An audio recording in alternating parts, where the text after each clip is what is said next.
ආයි යාළුවනේ සුබ සන්ධ්‍යාවක් වේවා. අපේ පොඩි එක්කනට පුංචි දෙයක් කියන්න තියනවලු.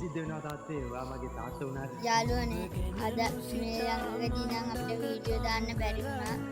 දැන් ටික දවසක් වෙනවා අපිට වීඩියෝ දාන්න බැරි වෙලා. අපිට මේ දවස්වල වැඩ වැඩිනේ. මේ දවස්වල ඔය මිනිස්සුන්ගේ දෝෂ වගේ කැපිලි තමයි එන්නේ. ඒකින් ඉඳලා ඒව ඔයාලට දාන්න බෑනේ.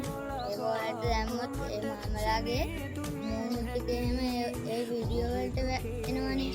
එතකොට ඒ මාමලා ඒවට කැමති නෑනේ. ඒකින්ද තමයි අපි ඒව දාන්න නැත්තේ. අපි වෙන වීඩියෝ එකකින් හම්බෙමු. ඔයාලගේ හිත මලක් නා රෝස මලක් නා. අපේ මේ වීඩියෝ එකට ෂෙයා කරලා කමෙන්ට් කරලා ලයික් කරන්න. ඔයාලගේ සිත කටුකයි නම් අපිට ඒව ඕනිම නෑ. එහෙනම් මං අදට ගිහින් එන්නම්. බයි.